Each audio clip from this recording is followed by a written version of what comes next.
met this guy, Harrison Colton, on Instagram last July. He messaged me at my Instagram that he likes traveling and he likes my photos on my Instagram. He sounds very nice and courteous, so I communicated with him. I'm married with two adult children, 21 and 25 years old, but my marriage was going down the drain since I lost my job. My husband stopped talking to me and very distant to me. I was so vulnerable and sad with my life. Very lonely, jobless, and stuck in the house with the pandemic, and knowing this guy and chatting to him every morning and every night made me feel so special and happy. I felt the excitement that I'm falling for him, until he asked me if we can continue communicating via Hangouts. I was hesitant to go on Hangouts because I don't know about this app, and when I asked him why he can't continue chatting in Instagram, he said it's easier for him to communicate with me through Hangouts than Instagram because of his work related, and he claimed that he can communicate with me more in Hangouts even when he's at work because it's related to his Gmail account. So I agreed, and we continued chatting in Hangouts every day. In the morning, before he goes to work, and at night when he comes home from work. He claimed he's a boiler engineer contractor that works in Thailand in the rubber industry. He claimed he's divorced for 3 years now and has a 16-year-old daughter in Darwin, Australia. And she's left with the nanny while he's away for work in Thailand. He said he has a 6-month contract and just renewed again until January of 2021. He stayed in a motel while in Thailand and he just ordered food every time. He claimed he doesn't know how to cook and that his ex wife cheated on him and left him with his daughter. He claimed he doesn't know the whereabouts of his ex wife and no communication since the divorce. He also claimed that both of his parents died while he was still young. He was born in Nice, France, and then his parents migrated to Australia when he was 9 years old. He claims that his uncle raised him when his parents passed away, but that he was mistreated. So he supported himself and tried to get a good education and be successful in his life. He also said that he has a cat named Choco back home and that me and him have a lot of similarities. We like the same music, movies, and when we both don't have so many friends, it felt very secluded. I was falling for everything he told me. He's very sweet, and every time I wake up in the morning, I receive poems, love notes from him, and it really made me feel so special, and I fall in love with him online. He sent me YouTube music, our love song by Westlife, I Want to Grow Old with You. We exchanged movies we like to watch on Netflix. We exchanged photos and spent hours chatting and talking on Hangouts. Funny that I also believed him when he told me that his daughter's name is also Catherine and had the same birth date, September 15th. That's a lot of coincidences that happened for us to be destined to be together. I also communicated with his daughter through email and got to know her with my kindness. I asked his daughter what she wants for her birthday as a gift from me, and she begs me to get her an Oculus virtual reality game set. And she sent me the information from the store without thinking.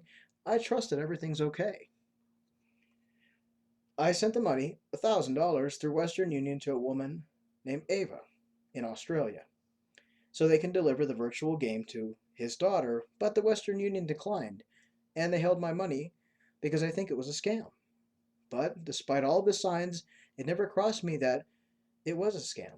So I took my money back from Western Union and sent the money through Bitcoin, which was originally how he told me to send it. To cut the story short, they got the money, $1,000 that I exchanged through Bitcoin. And his daughter claimed that they delivered the virtual reality game to her house and installed it for her. I told her to send me a picture of the merchandise, but she only sent me a photo of the game that she took from the store. And because I'm so in love with this father, I was so certain that he was the one for me.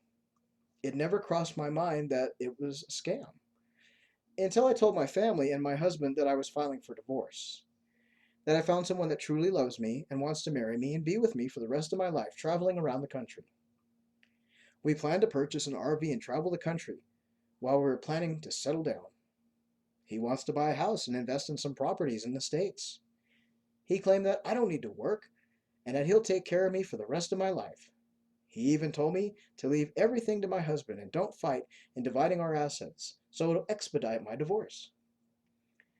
I was so happy that he was so supportive and promised me that we will be together soon.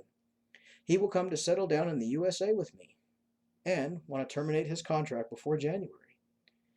He said he couldn't wait any longer and he's willing to sacrifice everything and terminate his contract for me just to be able to be with me sooner. He claimed that he's willing to lose millions in his contract and terminate it for me. So he filed to terminate his contract, and it was approved.